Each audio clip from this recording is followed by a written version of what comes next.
Well, hello and welcome everyone to today's Qredible live broadcast. We are so excited to be joined today by Len May. So I'm just going to give him a little intro and then we'll dive into what I'm sure will be a fascinating conversation about his company and all the incredible technological innovation that's happening there. So Len May is a certified medical cannabis specialist. He has over 2 decades, about 25 years of cannabis-related experience. He's been a very influential person. I'm sure many people who are tuning in today know who he is because he was the president of the Cannabis Action Network and a lifetime board member of the California Cannabis Association, as well as the Association of Cannabis Specialists. So he is currently the CEO and co-founder of Endocannabinoid Health, which we're going to talk about today, is a bioscience technology company and the parent company of Endo DNA. So Len, welcome. We are super thrilled to have gotten you on the broadcast. Thank you. Thank you for having me. I appreciate it. Yeah. All right. It's great to have you. And it's funny. I was kind of hoping that you'd be in your studio because I love all of the posters and the pictures of the different music groups you have behind there. And one of them I noticed was Kiss. I guess you're a Kiss fan too, right? Yeah, I'm an everything fan, but Kiss. Funny story. So they just played their first and last show at the Hot Bowl that I got a chance to attend, which was fantastic. They're old guys and retiring now, but they still put on a hell of a show. So it was great. But I think the picture that I have is from an acoustic show they did in a hotel where they played around with no makeup, and it was all covers. So it was pretty cool. Oh, wow. That's really cool. Well, Len is calling from the road, so he's not in his normal studio or location. He's at a conference. So if the bandwidth's a little spotty, he was brave enough to still stay with us on the mobile side. So, but little known fact, I guess. So Kiss Destroyer was the first album I bought as a kid when it came out in March of 1976. So there you go. Good tie-in. So Len, you're really an amazing guy and doing great things for this industry. And I've really enjoyed following your work, and I'm a big fan of really how you're advancing this industry with your knowledge and your technology. But to me, it's always what makes innovators and what makes disruptors in any type of industry. And that's what you are. You're an innovator, you're a disruptor in a very, very important mission here. What leads people to disrupt and innovate has a lot to do with their story, like where they came from. So you got a really cool story. Tell us about your personal story and your journey that got you here.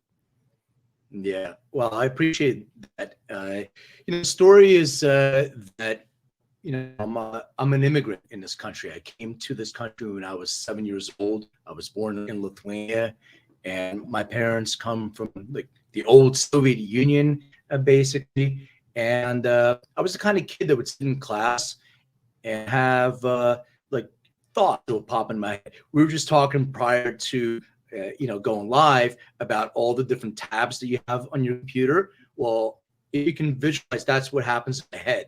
So as somebody's talking, and if I'm not stimulated by that conversation, my thoughts go all over the place. So tabs open up. So you were calling me, I'd be somewhere else. I got diagnosed with ADD. And when I was a kid, I got put on all kinds of medication. Some of it worked, some of it, none of it made me feel me. So it always sort of made me feel odd. And I was hanging out with these older kids, and they were asking me if I want to smoke a cigarette with them. I was like, sure, I'm going to be a cool kid, smoke a cigarette. No question why they only have one cigarette. So we passed that cigarette around. I took a drag of that, and tasted weird. Didn't taste like a cigarette. I took another drag, and they're laughing at me. And so they put cannabis in the cigarette. But when I went back to class, the windows of my head sort of narrowed and I focused. I never said anything to anybody, but eventually I gave up my prescription medication and was consuming cannabis wherever I could find it, because this is back in the I would say 80s, just aging myself a bit. But my parents caught me over time, and were very against cannabis. My dad actually never knew the difference between cannabis and opium. He always thought it was the same kind of thing, like opioids and cannabis. Never knew the difference. So eventually, one day they ended up catching me and going through my car, pulling out. I had a pipe and some cannabis, and calling the cops on me and trying to have me arrested. So two fellow officers came in, and they're like, I didn't have anything that they would arrest me for. So they ended up telling my dad, if this was my son, I would just kick him to the curb. That's exactly what my parents did.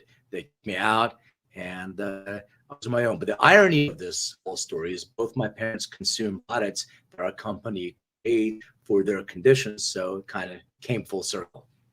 Wow, that's pretty amazing, and I mean, it also talks about the changing stigma, right, of cannabis, which is good that people are recognizing that there's more to this plant. So, one of the things that I've been doing a lot of reading about the studies of the National Institute of Health, and because I want to see how the government is really reacting, because it seems to be like they're schizophrenic. They're on one angle at the National Institutes of Health are doing this really cool research and talking about this stuff, and on the other end they've been villainizing the product. And even in a 2020 study that they did, it clearly articulated the medicinal value of cannabis, even stating, and I quote, "It's now clear that many of the components of the endocannabinoid system function as key regulators of the immune system and the immune response." So, to me, I've never liked this concept of recreational cannabis. Like that just doesn't sound right. Like that sounds like what you should call alcohol, right? Social and recreational use. But, here it's about adult use, because the way I've always seen this is really about wellness. This is really about, medical is cool because that talks about, okay, I got a problem, right? So I'm going to use this because I've been diagnosed by a doctor with something. But to me, adults should be really about wellness. I want to be proactive about my health. I want to make sure I'm using this purposely. But we got this problem out there, and people have tried the product before. They don't understand it. Oh, it makes me paranoid. It makes me this. It makes me that, because they don't understand how the reaction is personal. They don't understand. And that's what your podcast is called, Everything is Personal. So Yeah. talk about that individualized benefit of this plant, and how you've been advancing that through technology and helping people understand how it is personal and how it is medicinal for wellness. And I have to concur with you on this whole notion of recreational.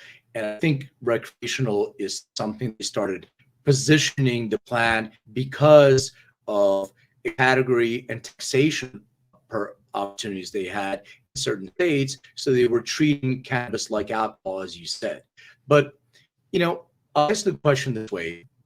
To continue my story, where I think there's an intersect where I had a sort of epiphany. And after my parents kicked me out, I became, I was working for Tower Records as hand solo music and all that stuff. And for those of you young kids that don't know what Tower Records is, there was a store where you can go in and you can buy records and CDs. And what's a record? Tapes. What's a record, Len?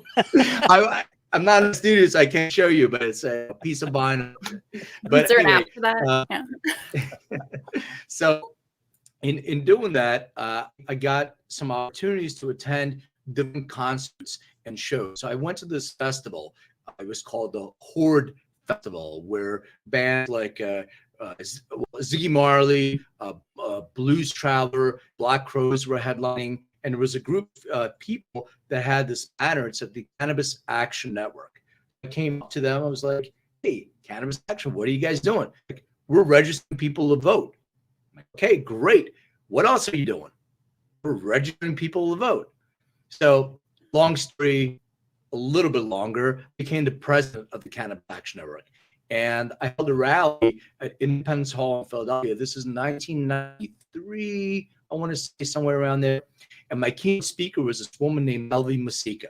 So Elvie was one of the 16 patients that actually got federally prescribed cannabis as one, based on what you were talking about with the NIH and government. Well, the federal government actually prescribed cannabis for certain conditions to these people, and they would cultivate that cannabis in Mississippi. They would put in tin cans with a USDA label on it, and LV had degenerative glaucoma, and she had a qualifying condition.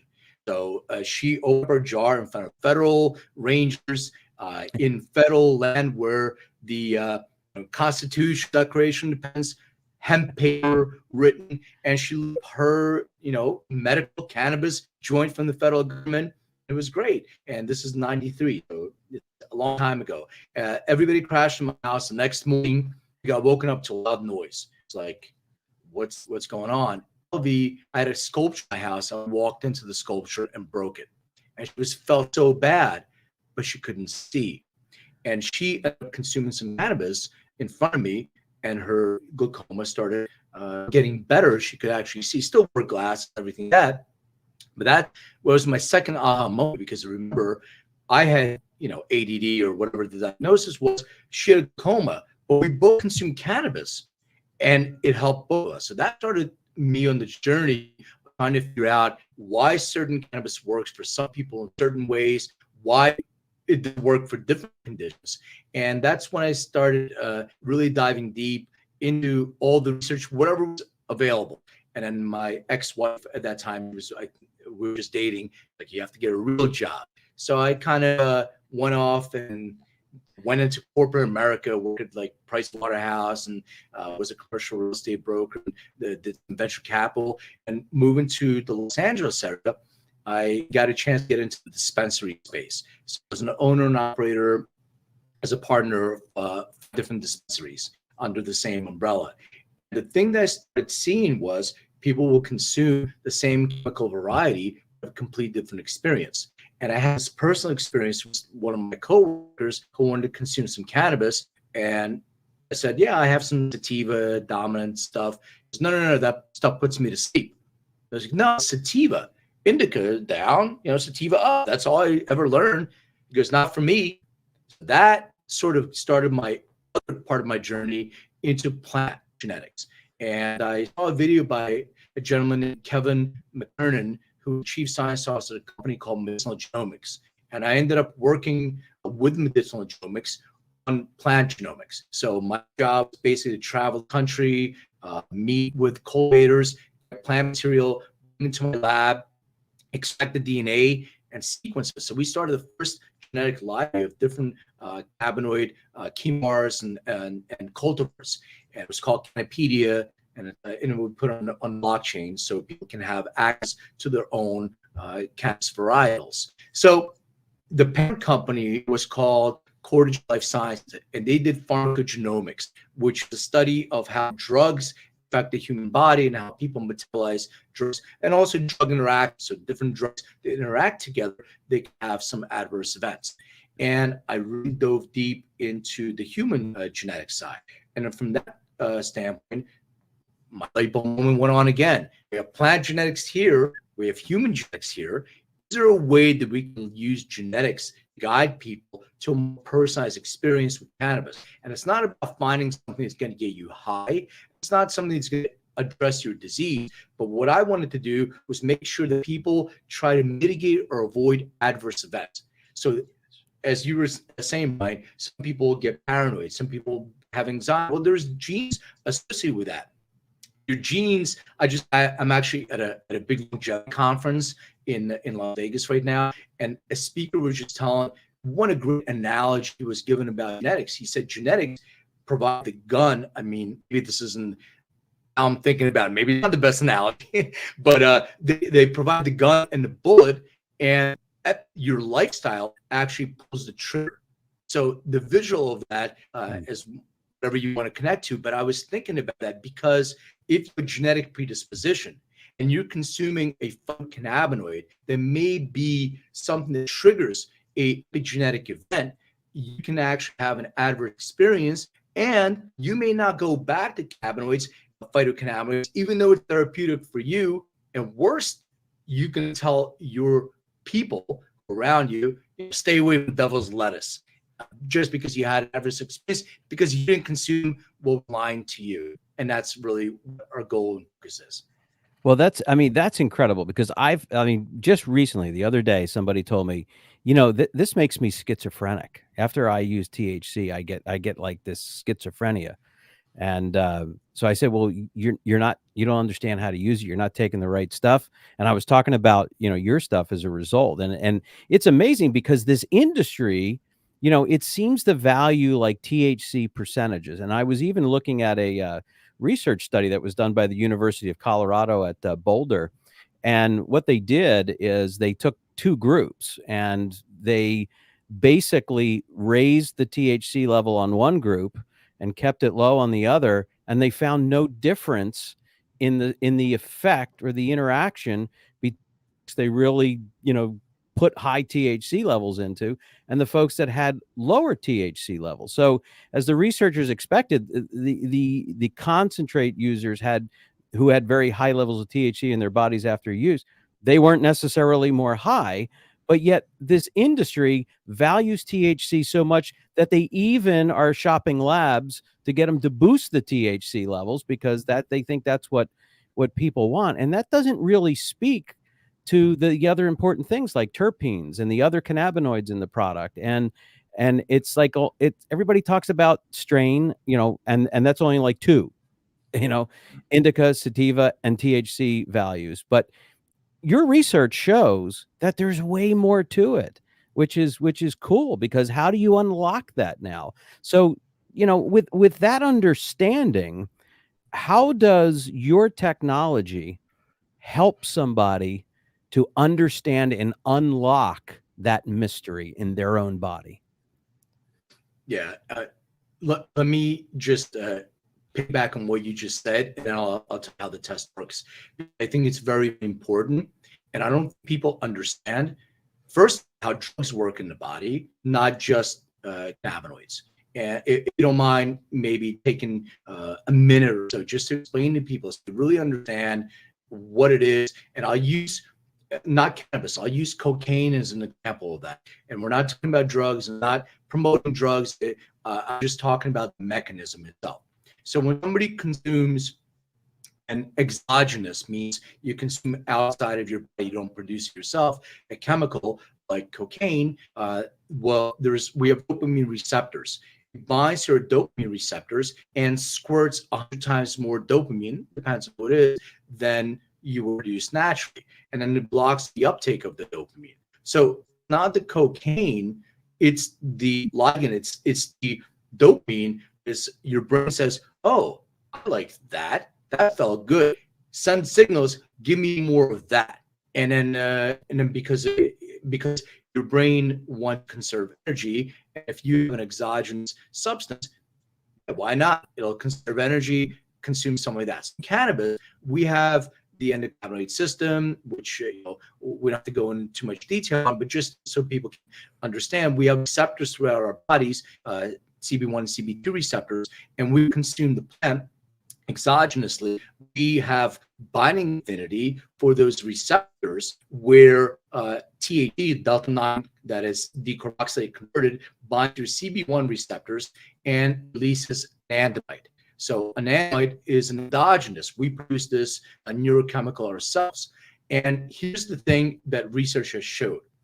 There is a very narrow therapeutic window of THC. And the reason why is because taking not enough THC really doesn't do much. Taking too much THC, well, what happens is, in research, you have too much anandamide that is now flowing through your bloodstream. And your immune system overreacts to too much of anything. Because remember, the endocannabinoid system, the goal is to maintain homeostasis, which is really balanced in the body. So if your body's out of balance, because you added something outside of yourself to that, then the immune system is going to overreact to that and to try to get back into balance. So that's why high THC doesn't make any logical sense. If you're taking too much, that means you have, and I'm not a doctor and I'm not claiming to be one, I'm not a medical professional. If I'm using terminology that somebody can write in and say, you're wrong, fine, I'll accept that. But you have sort of like a free radical of an animal. When you have too much of something, that's the challenge. And the complexity of that is it can actually trigger a whole bunch of other things that are going in your body.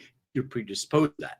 Coming back to your question, Brian, on how the test works. Well, we have a genetic test. It's patented. Our patent is for the use of DNA to make. Hey, Len, can I just stop you for 1 minute? Not that you're not a handsome devil, but I'm wondering if turning your camera off so we can get better audio, because you sound a little bit like you're at the Burger King drive-through, and I want to. It's a little choppy. So it's not good. So there's a stop cam right next to mute. You might be able to see on the studio controls. Yep. So let's see if that helps a little bit, because what you're saying is so important, and I really don't want our audience to miss this. So let's give that a try and see if that works. How's that? Is that better? Seems to be a little better, but let's give it a shot. Okay. So just talking about our test, the way that it works is just go back to our patent. I didn't complete my sentence, my thought. So the patents for the use of DNA to make recommendations associated with the endocannabinoid system presented through a user interface.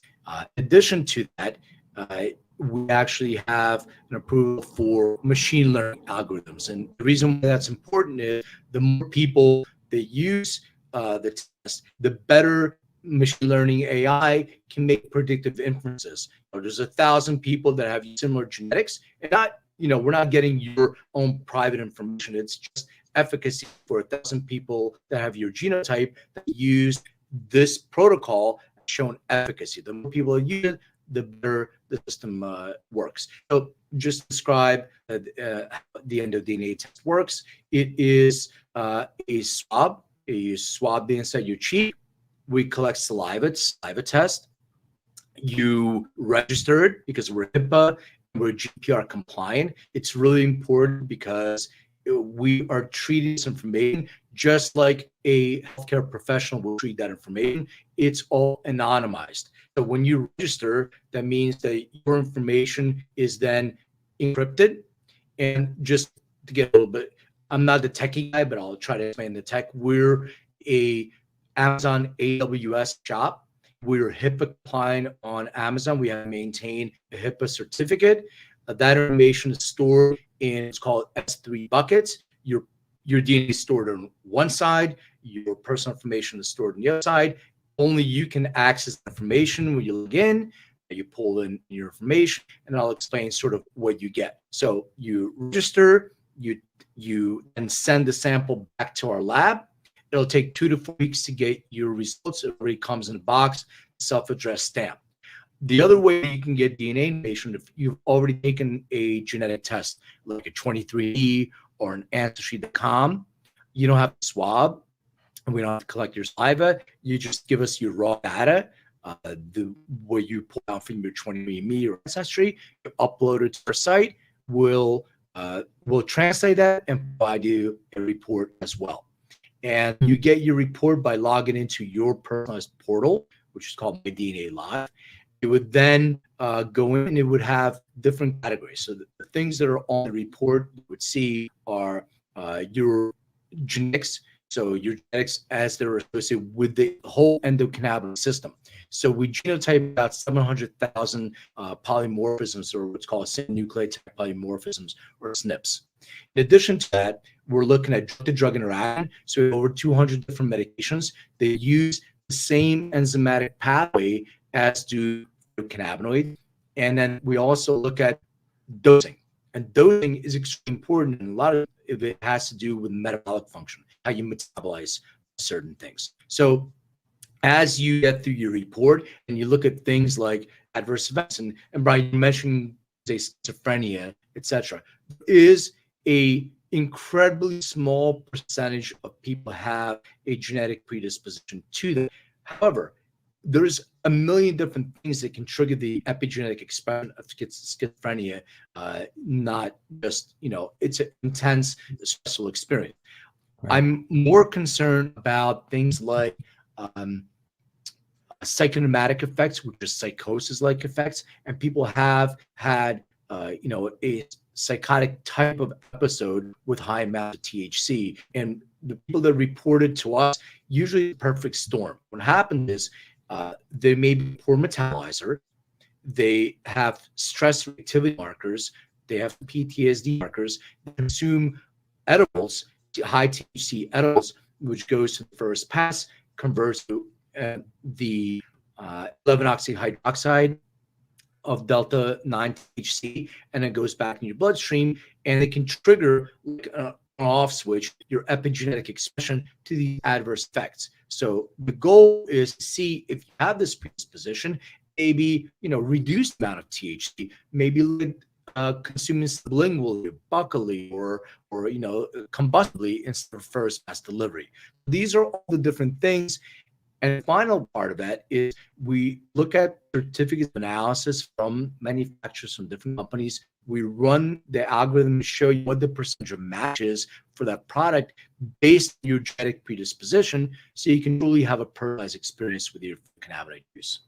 Wow, that's amazing. And one of the things, by the way, that we've created in our technology is automatic parsers. We run several AI engines that pull data off of these lab reports, so those things in the product can be analyzed properly. And what a great way to actually take this stuff out of the product and see how it's going to interact with your body. Because folks, just to our audience, I mean, this is really important information, and we have folks that have been logging into this broadcast that are trying to learn about this, because I was like one of the last people you ever thought would end up in the cannabis industry.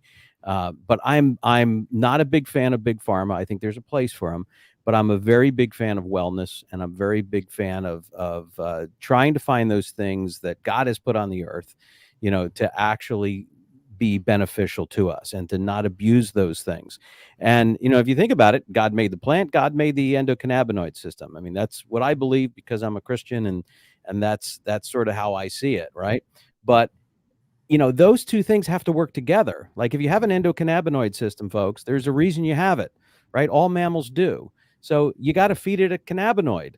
All right. But you got to feed it the right cannabinoid. So, this is like, I think people think about these dispensaries, and there's a whole bunch of people that are on the sidelines about not sure how to use cannabis, whether they should use cannabis, how much, what type, etc., because they're going into these places and they're talking to, the dude from Fast Times at Ridgemont High about, about cannabis. And that's not every dispensary, by the way, but we've seen that. And that's a poor representation. And I think that your research is game changing. This technology is game changing, and this is where it needs to go. And I think we need to get the word out about this, because this is about helping people understand the plant, about helping people understand their bodies and how it interacts. So, how are you getting the word out about this, and where can we find it? Where can our listeners get to it? And because I frankly, I'm a believer. I want to help push this thing, and I want people to understand it. Yeah, and I appreciate it.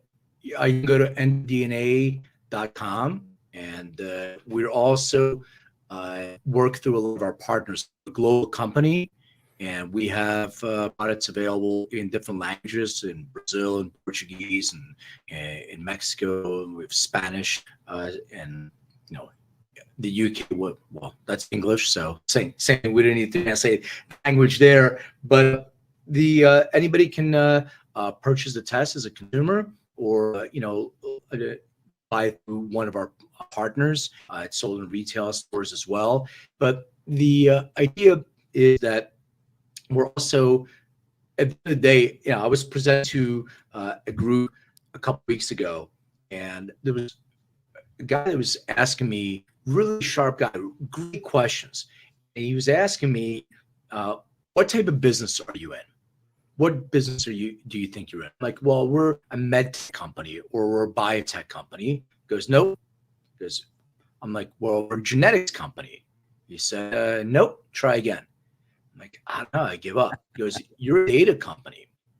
I'm like, that's interesting. So and the reason why, and people, talk about genetics and data. The reason why is because at the end of the day, our goal is to have the largest observational study in the world. Not only are we involved in 7 clinical trials, we're published from PubMed, the work we've already accomplished, but clinical trials are one thing, and it's going to take some time. But having feedback from real users, thousands and thousands of people that have taken certain protocols, that have looked at genetics, that we've looked at genetics, had advised and recommended certain protocols, and have shown efficacy that's measurable with a feedback loop, and not just measurable based on your patient-reported outcome. I sleep a little bit better, but we also integrating things like wearable devices, so we can integrate to show you that your heart rate variability, your blood oxygen level, all these different things have actually improved. And once again, that data is anonymized. So it's not about my personal information. It's about grouping people in these buckets, because I want to have personalized therapeutics, personalized wellness. And, you go to a doctor and everything's one size fits all. Cannabis, same thing. And Brian, you're saying you go into a dispensary. Just a quick anecdote, I guess. There's a friend of mine who's writing a book on this subject of going to dispensaries and having, bud tenders make recommendations. So I did his DNA test and went over the results, and he's diagnosed with an anxiety disorder. And when he disclosed to the dispensary that we will be coming in, and he didn't talk about DNA test results. He discussed he's gonna write this book, and he's gonna interview and talk to people there, and told them we came in 99%. We said he had an issue with anxiety, had an anxiety disorder diagnosis. 9% of the people we walked in, the bud tenders, took him to show him products that were actually adverse for him based on his genetics and an experience that he had.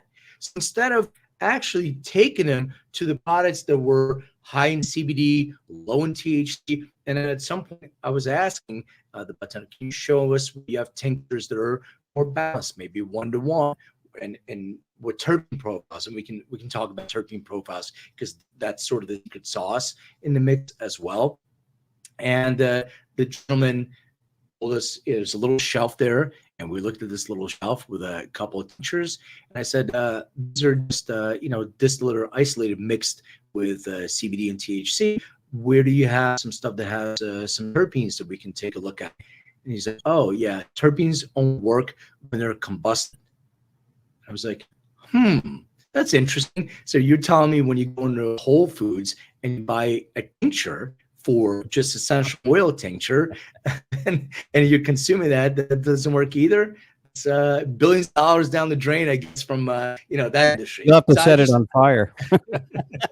So I just think it's interesting how we trust. It's the only industry, you think about it, it's the only industry that has a wellness product that is inconsistent from state to state, and we can talk about the reasons why. The testing is inconsistent.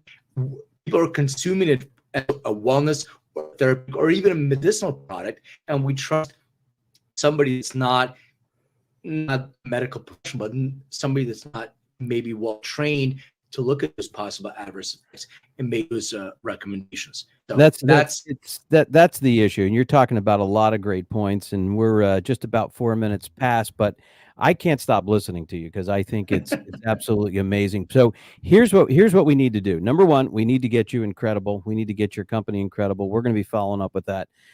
Number two, Joy, we need to schedule a webinar on this topic. We need to get a whole hour in, and we need to get Len back because this is so important. And folks, you can see that this is really important stuff because it really legitimizes, uses the data, uses the technology to connect as to why this is a very important plant and why it really is. We need to understand it more and how it works, and it's personal. So going back all the way to his roots of Tower Records on, I assume, South Street in Philadelphia, because that's where you're from, and to the great things you've done in corporate America, and most importantly in this industry. Len, it has been absolutely an honor and a pleasure to have you on. We wish you safe travels and a great conference. And folks, I can assure you we'll be back with a webinar on this, and you'll be seeing more about this on our Qredible platform. So there you go. I was going to ask you to turn your camera on so you can say goodbye to everybody, and maybe next time we'll get to see your studio with all that great rock and roll artwork that you got in it. So, all right, Len, thanks so much. I really appreciate it. Thank you so much. I really appreciate it. It's great. Thank you. All right, you take care.